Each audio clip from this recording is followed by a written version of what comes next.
반갑습니다. 경전 인사이드 고우입니다.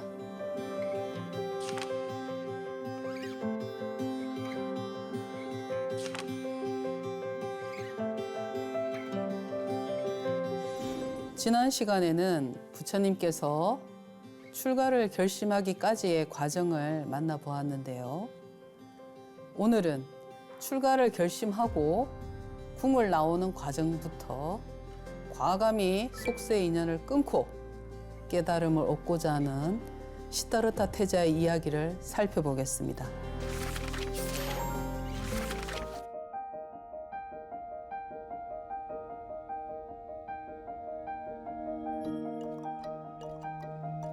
대장엄경에 이르셨습니다. 보살은 고요한 밤중에 이러한 생각을 하였다고 합니다. 만약 부왕에게 아뢰지 않고 사사로이 출가한다면 이는 교법에 어긋나며 세속의 도리로도 따르지 않는 일이 된다. 시다르타 태자가 생각하고 있습니다, 지금. 그리고 머물고 있던 곳에서 부왕의 궁전을 찾아가니 큰 광명이 내비쳐졌습니다. 자, 그림을 보시면 아버지 부왕인 정반왕의 모습이 아주 크게 그려져 있어요. 그리고 앞에 다소곳이 무릎을 꿇고 아버지께 공손히 출가를 하겠다고 마음을 내비치는 시다르타가 보입니다. 태자는 무릎을 꿇고 몸을 세운 자세로 합장하고 부왕에게 아뢰었습니다. 아버지 부왕이시여, 저는 이제 출가하고자 하오니 들어주옵소서. 시다르타 태자가 간곡히 말씀을 드리고 있어요. 하지만 정반왕은 이 말을 듣고 채통도 없이 눈물을 머금고 허락하지 않습니다. 하나밖에 없는 아들이 출가 사문이 된다고 하니 어느 부모인들 흔쾌히 오케이를 하겠습니까? 더군다나 지금 정반왕에겐 아들 하나 시다르타 뿐입니다. 이에 그득 부왕에게 아뢰었습니다. 시다르타 태자는 아버지 마음을 알고 있어요. 하지만 거듭 청합니다. 아버지의 마음을 잘 알고 있는 시다르타 태자가 이렇게 말합니다. 저에게 4가지 소원이 있어요. 그 소원이 이루어진다면 출가를 하지 않고 아버지 뒤를 이어 나라를 잘 다스려 보겠습니다. 합니다. 그러자 정반왕이 화색이 돌면서 말해보라. 나의 시다르타여, 말해보라. 그러자 태자가 말을 합니다. 4가지 중 첫 번째 소원은 늙지 않는 것입니다. 이어서 2번째 소원은 항상 젊고 씩씩하게 지내는 것입니다. 그리고 3번째, 항상 병이 없는 것입니다. 4번째, 마지막이죠. 영원히 살아서 죽지 않는 것입니다. 라고 시다르타 태자가 4가지 소원을 말했습니다. 정반왕의 표정이 여기서 보이진 않지만 얼마나 사색이 되었을까요? 스님은 짐작이 됩니다. 생로병사, 살다 보면 몸에 병이 오게 됩니다. 나의 습관에 의해서, 내가 먹는 음식에 의해서, 내 건강관리를 못한 것에 의해서 병이 오게 되죠, 자연히. 어떻게 죽지 않을 수가 있어요? 태어나면 죽게 되죠. 태어났으니까 죽음이 있는 거예요. 죽음을 무조건 두려워할 게 아니라, 그러니 아버지 정반왕은 지금 무슨 생각을 할까요? 머리가 하얗게 변했을 겁니다. 그 어떤 걸로도 아들을 채워줄 수가 없어요. 아들의 생각에 정답은 없으니까. 그런데 시다르타 태자는 그거를 모르고 질문했을까요? 알고 질문한 것이죠. 아무리 정반왕이라 할지라도 이 자연의 섭리를 거스를 수 없다는 걸 알기에 아버지에게 이런 정답도 없는 소원을 4가지나 말한 것입니다. 그림에서 보시듯이 정반왕이 모습이 크죠. 나의 뜻은 확고하다라는 뜻을 아버지의 정반왕의 모습을 크게 묘사한 거예요. 그리고 아들인 시다르타 태자는 작은 몸짓으로 보이죠. 너의 뜻이 관철되지 않을 것이다 라는 아버지의 압박입니다. 그 모습을 이 그림은 보여주고 있습니다. 그러며 부왕이 말합니다. 이 4가지 소원은 매우 어려운 일이다.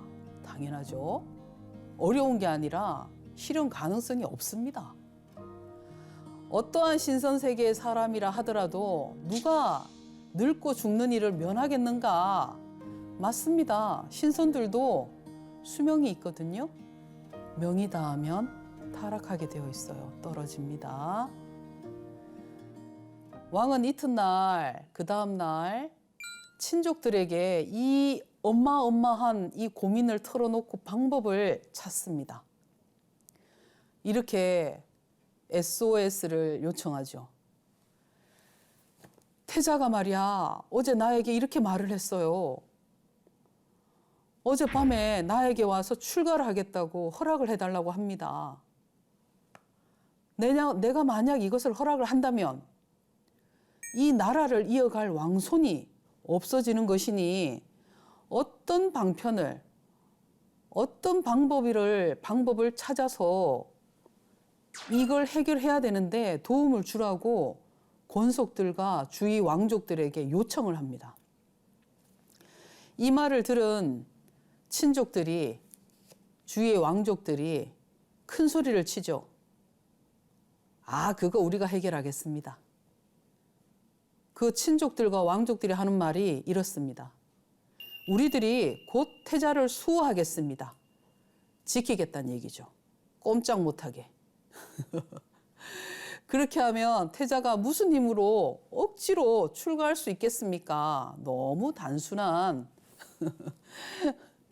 이야기를 씩씩하게 정반왕에게 하고 있습니다. 이 말을 들은 왕은 친족들에게 명령해서 그러면 이렇게 해볼까요? 성의 동쪽 동문 밖에 그들, 자, 시다르타 태자는 석시예요. 석시 동자 가운데 힘이 있고 총명하고 똑똑한 아이들을 500명이나 배치를 한대요. 그리고 그 동자들, 500명의 동자들마다 각각 500냥의 전차, 500냥이 뭘까요? 우리가 기차를 말할 때 한 칸, 두 칸 하지 않고 한 냥, 두 냥 이렇게 말하거든요. 그 500명의 동자들이 500냥의 전차를 받았어요. 그러면 그 동자들이 직접 운전을 할까요? 아니죠. 그럼 그 전차를 운전할 수 있는 운전수를 받아야 되겠죠? 그래서 힘을 센 그분들을 모신 거죠. 여기에서는 역사라고 칭합니다. 그래서 그 500대의 전차를 모는 그 역사들이 운전만 하는 게 아니라 큰 창을 들고 손에 큰 창을 잡고 줄지어 지키겠습니다. 전차는 옆에 세워놓고 지금 달리는 게 아니니까 그래서 멋지고 큰 창을 들고 갑옷을 입고 성문을 동서남북을 지키게 했어요. 남쪽과 서쪽 문에도 이와 같이 지키게 했습니다. 성 위에는 500명의 장사가 골고루 튼튼한 갑옷을 입고 손에는 창을 들고 밤낮 없이 순찰을 돌았다고 해요. 지금 궁궐 안에는 비상사태인 것입니다. 국태 부인이라고 파사파제, 마하파사파제는 왕궁 안에 있는 여러 궁녀들에게 지시를 합니다. 궁녀들에게 이 밤부터 오늘부터 우리 모두 잠자지 않고 창문을 겹겹으로 잠그고 자물쇠를 굳게 해서 지켜야 한다. 누구를? 시다르타 태자가 밖을 나가지 않도록. 밖에서는 호위 무사들이 지키고 있으니까 우리는 어떻게 해야 되죠? 왕비와 야쇼다라 공주와 모든 후궁들은, 궁녀들은 안에 있는 문을 더 철저히 걸어 잠굽니다. 그러며 이 왕비가 말을 합니다. 태자를 수호하여 태만한 일이 생기지 않게 하고 태자가 출가하여 모두가 의지하고 기댈 곳이 없게 하지 말라고 당부합니다. 대장엄경에서 이르셨습니다. 그때 보살은 음악전 안에서 단정히 앉아 깊이 생각에 잠겼답니다. 여기서 지금 보살은 호명보살, 즉 인간의 몸을 받기 전 시다르타 태자를 말합니다. 인간의 윤회, 547생의 윤회 마지막을 마치기 위해서 더 이상 윤회를 하지 않는 삶을 마지막 장식을 인도에서 하게 되죠. 그러면서 시다르타 태자가 고요히 생각을 하며 명상을 하고 있습니다. 지금 할 수 있는 건 아무것도 없어요. 단지 고요히 생각을 잡고 있을 뿐입니다. 과거의 모든 부처님들도 모두 4가지 큰 원을 세우셨다. 첫째는 원하건대 내가 미래에 스스로 법성을 증득하여 법에 자제하며 법왕이 되고 정진과 지혜로서 3계에서 애욕에 얽매여 고뇌하는 중생들을 구원하리라. 2번째, 세계에 존재하는 모든 중생들이 이 생사윤회의 칠흑같이 어둡고 빽빽한 숲속에서 저 어리석음과 무명의 병을 앓고 있으니 이것을 차례로 치료하되 공, 무상, 무원으로 등불을 삼고 약을 삼아 모든 어둠과 미혹을 허물고 그 겹겹의 장애물을 제거하여야 한다. 이와 같은 방편과 지혜의 문을 성취하리라. 3번째는 세계의 모든 중생들이 여러 깃발을 세워놓고 아만심을 일으키고 있다. 이 아상의 마음으로 생각하는 것은 전도된 견해이며 허망한 집착이다. 이들을 위하여 정법을 설하여 그들이 깨우치게 하리라.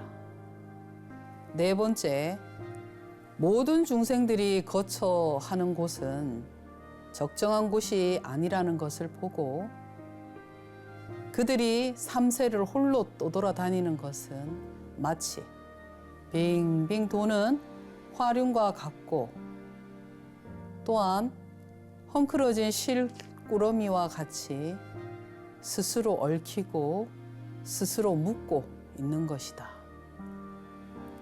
그들을 위해서 설법하여 그들이 속박에서 풀려나게 하리라. 이에 시다르타 태자가 마부인 찬익에게 말을 합니다. 그림을 보시면 구름을 타고 시다르타 태자가 마부를 앞세우고 백마를 타고 허공에 떠 있습니다. 이전에 시다르타 태자가 마부에게 말을 하죠. 아주 작게. 가까이 오라, 찬이가. 너는 건척에게 안장을 씌워 오너라. 백말에 안장을 씌워서 나에게 오너라. 라고 시다르타 태자가 찬익에게 말을 했습니다. 그 말을 들은 찬이가 얼마나 놀랬겠습니까? 지금 그럴 때가 아닌데 말 안장을 씌워서 온들 성문이 다 닫혀 있고 꼭꼭 에워싸고 있는데 우리 왕자님은 몰라도 너무 모르셔. 이런 생각을 안 했을까요? 하지만 찬익은 복종할 수밖에 없었습니다. 지금 바야흐로 한밤중이 되었는데 태자께서는 무엇에 쓰려고 말 안장을 씌우라 하십니까? 이렇게 말을 해요. 그러니까 태자에게 안 된다라는 말을 이렇게 돌려서 한 것이죠. 그러자 태자는 알고 있어요. 태자가 다시 찬익에게 나지막하게 말을 합니다. 나는 지금 출가할 것이다. 내 뜻을 어기지 말라. 정거천의 여러 천신들이 저 군사들과 궁녀들을 모두 혼수 상태에 빠지게 하여 아무도 알아차릴 사람이 없다 라고 시타르타 태자가 찬익에게 단호하게 말합니다. 시타르타 태자는 알고 있었어요. 천신들의 도움으로 본인이 출가할 수 있다라는 것을. 지금 그림에서 보듯이 궁궐이 아무리 정교할지라도 지금 태자는 어디에 있어요? 허공에 떠 있습니다. 모든 장수들과 궁녀들은 잠에 빠졌어요. 지금 시타르타 태자는 백마를 타고 구름 위에 떠 있습니다. 궁을 나갈 때 시타르타 태자만 나간 것이 아니라 마부 찬익이 나갔고요. 사람으로. 그리고 100마리 태자님을 태우고 나갔습니다. 그러니까 인간 세계에서 생명을 가진 새 부류가 허공에 떠서 나가는데 그림을 자세히 보면 허공에 떠 있는 구름 속에 얼굴이 보입니다. 100마리의 다리를 붙잡고 허공을 날아갈 수 있게 도와주는 이들이 있습니다. 네 분의 사천왕이시죠. 사천왕이 찬타카에 발을 떠받쳐서 궁궐 높은 벽을 넘어 저 숲을 향합니다. 말은 공중으로 뛰어오르더니 그곳을 떠났습니다. 이때 사대천왕이 말의 다리를 받들었고 범천왕과 제석천왕이 삼가 호위를 하며 인도를 했죠. 예전에 발가선인이 고행하던 숲속에 이르렀습니다. 그 당시에 아주 유명한 수도 승이었나 봅니다. 발가선인이 고행하던 숲속으로 사천왕이 안내를 하죠. 이에 태자는 곧 말에서 내려 단정히 그곳에 앉습니다. 맨 위에 태자가 자리를 잡고 앉아 계시는데 손에는 큰 칼을 들고 긴 머리를 붙잡고 스스로 삭발을 하려고 시도하고 있습니다. 대장음경에 이르셨습니다. 이때 보살은 내가 만약 수염과 머리카락을 깎아 없애지 않는다면 이는 출가의 법이 아니다 라고 생각하며 곧 금칼을 가져다 몸소 머리를 깎고 발언하였습니다. 원컨대 모든 번뇌와 습장을 끊게 하여 주십시오. 시타르타 태자가 이렇게 발언을 했어요. 이때 하늘에 제석천왕이 곧 천의로 허공에서 머리카락을 받아 하늘로 돌아가서 공양을 올렸다 하는데요. 이 공양은 뭐냐면 시타르타 태자의 발심을 축하하면서 공경하면서 찬탄하면서 그 머리카락을 받아 하늘로 올라가 탑을 지었다고 합니다. 보살이 스스로 자신의 몸을 보니 아직도 보배로 장식된 옷을 입고 있었기에 곧 시타르타 태자는 생각합니다. 출가한 사람의 옷은 마땅히 이와 같아서는 안 된다라고 생각합니다. 이때 그 생각을 읽은 정거천의 천신이 손에 뭘 들고 있죠? 의복이에요. 시다르타 태자가 입을 수 있는 의복을 천신이 들고 내려온 것입니다. 정거천의 천신이 지금 여기에서는 천신이 아니라 사냥꾼의 모습을 하고 몸에는 수행자들이 입는 옷을 입고 활과 화살을 몸에 지니고 있었다고 해요. 그래서 왕자가 생각합니다. 그리고 말합니다. 당신은 왜 수행하는 자들의 옷을 입어놓고 손에 화살과 활을 들고 다니십니까? 그렇게 말하니까 이분이 제가 누구라 그랬어요? 천신이에요, 천신. 왕자에게 그 의복을 전해드리는 대신에 이렇게 법담을 나누는 거죠. 그래서 지금 이 정거천의 천신이 말합니다. 이 옷을 입고 있으니까 동물들이 나를 두려워하지 않아 내가 동물들을 사냥할 수 있었습니다. 이 말에 태자는 참 어이가 없지만 어쩌겠습니까? 그 사람이 삶이 그러면 그냥 옷이라도 내가 지금 입은 이 비단과 보석이 박힌 이 옷이 지금 나에게 필요 없으니 이것을 그 사람이 가져가 재산으로 쓴다면 동물을 사냥하지 않겠지. 이 생각에 기쁜 마음으로 그 낡은 옷을 받아 입어요. 그러면서 시다르타 태자가 말합니다. 그대는 가사를 입고 오로지 사례만 일삼고 있으나 내가 지금 만약 이 옷을 얻게 된다면 서로 옷을 맞바꿔 입기로 했죠. 오로지 해탈만을 구하게 될 것이다. 내가 지금 그대에게 교사야로 지은 옷을 줄 것이니 화려한 비단으로 되어서 보석이 박혀있는 이 화려한 옷을 줄 것이니 당신은 나에게 거칠고 낡은 옷을 줄 수 있겠는가? 라고 해서 사냥꾼은 그 가사를 벗어 보살에게 주었습니다.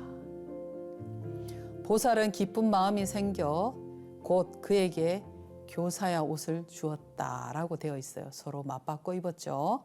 이때 정거천의 천신은 신통력으로 호련히 본래의 모습으로 나타나 허공으로 날아올라서 범천으로 돌아갔다고 합니다. 보살은 이 광경을 보고 나서 이 가사에 갑절, 이 가사에 많은 스토리가 있구나. 천신이 나에게 주기 위해 일부러 이렇게 연출한 것이구나를 알아차려요. 그러면서 은근히 존중하는 마음이 생겼습니다. 뿌듯한 거죠. 아까 내가 이 수행자의 옷을 입고 있을 때 짐승들이 겁을 내지 않아 내가 사냥을 했다라는 그의 말이 천신들이 나에게 이 오래된 옛날에 부처님들이 입었던 가사를 전해주기 위해 연출한 것이라는 걸 알게 된 것이죠. 그러면서 시다르타 태자가 입에 미소를 머금고 아주 기뻐합니다. 그랬구나. 지금도 내가 시험에 들었었구나라를 알게 돼요. 태자는 아주 마음이 기뻤어요. 아주 흡족한 마음으로 수도자의 옷을 갈아입고 무거운 화려한 의복을 벗은 거에 너무 행복했습니다. 여지껏 알지 못했던 그 기쁨은 누가 대신 알 수가 없었어요. 그러면서 이렇게 말하죠. 나는 이제 비로소 진정한 출가인이라 부를 수 있게 되었다. 태자는 너무 행복했어요. 편안하고 자상한 마음으로 천천히 걸어서 저기 발가선인이 고행하던 숲에 이르러 일심으로 구도하게 되었답니다. 율장에 이런 부분이 있습니다. 삭발을 하고 가사를 수하고 이런 부분은 신분 전환이 아니고 업의 방향을 전환한다고 볼 수 있어요. 신분 전환은 단지 일반인이었다가 출가 사문이 되는 것이지만 이것은 습관적인 업을 전환한 거예요. 그래서 머리카락이 무명초라고 하듯이 끊임없이 잡풀이 자란다. 나의 생각이 자란다 라고 판단하시면 됩니다. 그래서 스님들은 삭발을 하시는 거예요. 내 마음이 약해졌을 때, 그리고 어떤 괴로운 일을 겪으며 인내해야 될 때, 그럴 때 저도 습관이 어떤 일을 하고자 할 때 삭발을 먼저 하고 단정히 생각을 고칩니다. 그러니 우리 마을에 계시는 우리 신도님들이나 많은 불자님들이 지금 머리카락, 이 헤어스타일 또 관리해야 되고 다듬어야 되고 주무시고 일어나면은 엉클어진 머리 빗어야 되고 어디를 갈 때는 또 단정히 가꿔야 되고 굉장히 많은 분주함이 따라오잖아요. 스님들은 그런 일을 이미 예저녁에 제거를 했기 때문에 아주 편안해요. 간단하죠. 그래서 무명초라고 말씀하시나 봐요. 필요가 없어요. 어디에 쓰이지가 않아요. 그런데 끊임없이 생각의 나무가 자라서 수염으로도 표현이 되고 머리카락으로도 길게 표현이 되어 있어요. 그래서 지금 부처님께서 아주 곱디고 온 그 머리카락을 전단향에 머리 감으신 그 향기로운 머리카락을 저렇게 꽉 잡고 금으로 된 칼로 배에 내고 있는 거예요. 그래서 이거는 신분 상승도 아니고 신분의 전환이 아니고 업의 전환이다 라고 말씀드립니다. 이전까지 쌓아온 삶을 이어가는 것이 아니라 완전히 다른 결과를 향해 들어가는 순간이기 때문이에요. 인간의 몸을 받고 삶을 살아가는 것에 그냥 전환점이 아니에요. 우리 비구니 스님들도 여자의 몸을 벗기 위해 이 삶을 더 열심히 사는 것이거든요. 그리고 산에서 또 수행을 하기에 많이 사실은 어려워요. 그래서 완전히 다른 결과를 향해 들어가는 순간이다 라고 스님은 말하고 싶습니다. 그래서 불교에서는 어떻게 살았느냐 보다 지금 어디로 방향을 정해서 방향을 틀어서 가고 있느냐가 중요한 겁니다. 출가는 결혼을 해서 집을 떠날 때도 출가를 하잖아요. 근데 산에 입산 수도할 때도 출가를 합니다. 출가는 떠나는 게 아니라 방향을 바꾸는 것이다 라고 말하고 싶습니다. 대장음경에 이르셨습니다. 이때 태자는 숲속에 다다라 찬익을 타이르며 위로하였습니다. 그림을 보시면 이미 시타르타 태자는 머리가 깨끗하게 삭발이 되어 있고요. 아까 정거천에 천인이 준 가사를 입고 있습니다. 그러며 찬익이 무릎을 꿇고 태자를 향해 어떻게 이 소식을 제가 전할 수 있겠습니까? 하며 슬피 우는 장면이 되겠습니다. 그러자 태자가 찬익을 타일러 이렇게 말합니다. 세간 사람들 가운데는 혹 마음으로는 따르면서 몸이 따라가지 못하는 사람이 있고 혹 형체는 따라가면서 마음이 따라가지 못하는 사람이 있는데 몸과 마음이 따로 논다는 것이죠. 너는 지금 마음과 몸이 모두 나를 따르고 있다. 세간 사람들은 부귀한 사람을 보면 다투어 찾아와서 받들고 섬기지만 빈천한 사람을 보면 버리고 멀리한다. 나는 지금 나라를 버리고 이곳에 왔는데 오직 너만이 나를 따라왔구나. 나는 지금 이미 한적하고 넓은 곳에 오게 되었다. 그리고 스스로 옷을 벗고 나를 장엄하였던 화려한 의복은 장신구를 떼어서 마부 찬익에게 또 전해줍니다. 이것을 가지고 궁중으로 돌아가라. 찬익에게 이제 오더를 내립니다. 궁에 돌아가서 이렇게 보고하여라. 정반왕 부왕에게도 이렇게 보고하고 이모님께도 왕비에게도 이렇게 보고하고 나의 부인인 야쇼다라에게도 이렇게 보고하라. 지금 여러 가지 부탁을 찬익에게 합니다. 찬익이 참 똑똑해요. 그 많은 걸 다 기억을 하고 그대로 갈 준비를 하는 것입니다. 그러면서 부왕에게 받들어 올리며 이렇게 말하라. 태자는 지금 세간의 법에서 다시 바라는 것이 없습니다. 하늘나라에 태어나 오욕의 즐거움을 받지 않을 것입니다. 그러나 이것이 또한 불효가 아니니 노여워하거나 분노하지 마시고 혐오하고 원망하는 마음을 갖지 마십시오.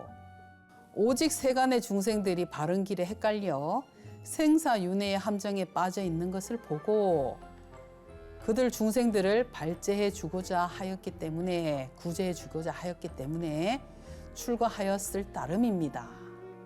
오직 원컨대 부왕께서는 우려하는 마음이 생기지 말았으면 합니다. 태자가 아버지가 병날까 봐 이렇게 찬익에게 말을 전합니다.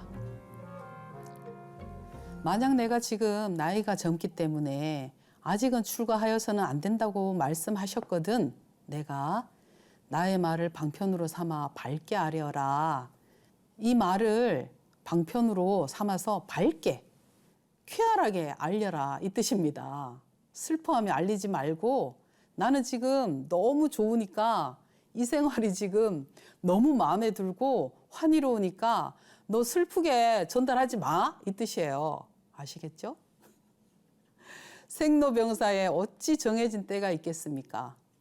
사람은 비록 젊고 기운이 왕성하다 하더라도 누가 홀로 나고 늙고 병들고 죽는 것을 면할 수 있겠느냐. 다시 나머지 장신구를 벗어주며 또 시다르타 태자가 찬익에게 나의 아내 야쇼다라에게 이 말을 전하라고 말을 합니다. 사람이 세상에 태어나면 사랑하다가 반드시 이별하는 것이므로 나는 지금 이러한 모든 고뇌를 끊기 위하여 짐짓 출가하여 도를 배우고자 하는 것이니 나를 사모하는 마음과 집착하는 잘못된 근심과 시름이 생기지 말도록 하여라 라고 야쇼다라에게 전하라고 합니다. 또 궁중의 여러 궁녀들과 아울러 석시 동자들에게도 나의 말을 전하라. 나는 지금 무명의 그물을 끊고 정각을 이루고자 하고 있다. 내가 하는 일이 끝나면 곧 돌아가서 서로 만나게 될 것이다. 라고 다정하게 일러줍니다. 그러니까 너무 슬퍼하지 말고 내가 돌아오기를 기다리면 된다라고 시다르타 태자가 말했습니다. 얼마나 다정합니까? 그 궁녀들과 동자들이 얼마나 순수한 마음을 가졌으면 시다르타 태자가 어려운 말을 하지 않고 슬퍼하지 말고 나를 기다리면 된다라고 다독입니다. 이 말을 들은 찬익은 눈물을 흘리면서 궁을 향해 걸어갑니다. 시다르타 태자를 모시고 인간의 몸으로 궁 밖에 간 찬익이 앞으로 어떤 활약을 할지 아무도 모릅니다.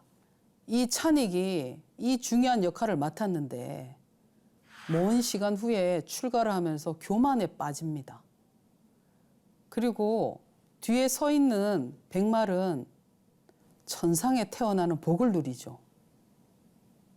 교만에 빠지지 않았습니다.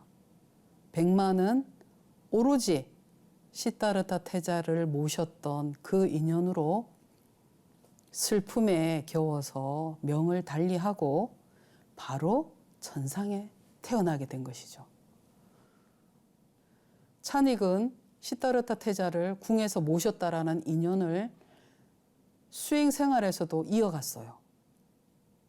나는 지금 저 깨달으신 부처님의 마부였어. 나는 부처님을 잘 알아. 오만 방자를 떨었어요. 그래서 마부 찬익의 뒤에 또 밝혀질 스토리가 있겠죠?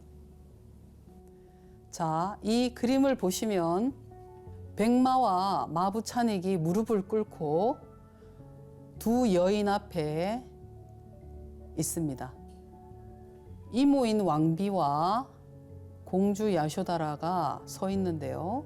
확실히 왕비의 뒤에 부채는 커 보입니다. 그리고 야쇼다라의 뒤에 서 있는 부채는 조금 작아요. 그러면서 두 분이 옷깃을 들고 울고 계시죠. 그러면서 찬익이 전하는 말을 듣습니다. 대장엄경에서 읽으셨습니다. 이때 찬익은 흰말과 아울러 가지고 온 목걸이와 여러 장엄구를 가지고 곧 왕궁으로 들어가려 하였습니다. 말이 우는 소리가 국내에 들리자 마파사파제는 야쇼다라와 여러 궁녀들이 한 곳에 모여서 서로 이렇게 말을 합니다. 태자께서 궁성으로 돌아오시는 것이 아니겠느냐? 이때 찬익이 궁성문으로 들어오는데 어찌된 것인지 찬익밖에 안 보여요. 이 모습을 본 이모와 태자비가 여러 궁녀들이 동시에 통곡을 합니다. 크게 울부짖으며 찬익에게 물어봅니다. 태자께서는 지금 어디에 계시기에 너 혼자 돌아왔느냐? 원망을 합니다. 찬익이 대답을 하죠. 태자께서는 오용락을 버리고 도를 구하기 위해 저 숲속에서 출가자의 옷을 입고 수염과 머리카락을 깎았습니다. 이모는 이 말을 듣고 큰 소리로 더 울부짖었습니다. 찬익을 원망합니다. 내가 지금 내게 무슨 서운한 일이 있었다고 우리의 성자를 저 산속에 두고 혼자 왔느냐. 그 산속에는 맹수와 독충이 우글거려 매우 무서운 곳인데 지금 홀로 그곳에 머물고 있으니 장차 어디에 의지할 수 있겠느냐. 왕비가 이렇게 원망을 합니다. 찬익이 말을 합니다. 태자께서 저에게 흰말과 여러 보물과 장신구를 부탁하시고 저에게 속히 돌아가라고 명령하셨습니다. 태자께서는 저에게 부탁하시기를 내가 궁성에 도착하였을 때 이것을 이모님께 올려 바치고 은근하게 권유하여 근심과 염려가 생기지 말게 말씀드려라. 이곳에 머물러 오래지 않아 정각을 이룰 수 있을 것이고 그렇게 되면 돌아가 곧 서로가 만나게 될 것이다 라고 말씀드리라고 하셨습니다. 시다르타 태자가 이모님께 이렇게 말을 전하라고 했습니다. 이에 그 말을 듣고 있던 야쇼다라가 찬익을 책망하며 말하였습니다. 너는 무슨 까닭으로 우리에게 손해를 입혔느냐? 찬익이 대답을 하죠. 오직 여러 천신들의 힘으로 성을 지키던 사람들이 모두 함께 깊은 잠에 빠져서 깨닫고 아는 사람이 없었습니다. 그날 밤 이야기를 하는 거예요. 태자께서 궁중을 벗어날 때는 해가 하늘로 올라가는 것과 같아서 큰 광명과 빛이 비쳤다고 해요. 밤인데 여러 천신들이 말 발굽을 받들어서 가셨습니다. 기필코 제가 꾸민 일이 아닙니다. 라고 스스로를 변호하고 있어요. 자, 여기서 보면 중아함경에 나옵니다. 팔고 가운데 애별리고가 있어요. 사랑하는 사람과 이별해서 떠나 보내야 된다라는 것도 큰 고통이다 라는 뜻이거든요. 보고 싶지 않은 사람을 보는 것도 큰 고통이죠. 근데 여기에서는 사랑하는 사람을 떠나 보내는 큰 고통을 겪는 두 여인을 이렇게 보고 있습니다. 불교에서는 사랑하는 것과 헤어지는 괴로움을 애별리고라고 합니다. 지금 이 장면이 바로 불교에서 말하는 애별리고입니다. 사랑하는데 내가 보내고자 하지 않았지만 떠나갔어요. 내 마음은 사랑의 불꽃이 사그라들지 않았는데 그분은 떠나갔어요. 그 마음이 남아서 이모와 아내인 야쇼다라가 너무 가슴 아파 울고 있습니다. 가장 괴로운 건 미워하는 사람을 만나는 게 아니라 사랑하는 사람과 헤어지는 일입니다. 이걸 애별리고라고 해요. 우리 주위에서도 흔히 알 수 있는 감정 중에 하나입니다.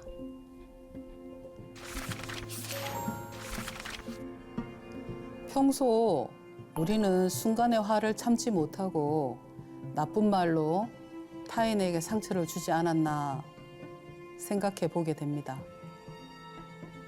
나쁜 말로 구업을 짓기보다 좋은 말로 선업을 짓는 하루가 되시길 바라며 다음 시간에 뵙겠습니다. 감사합니다.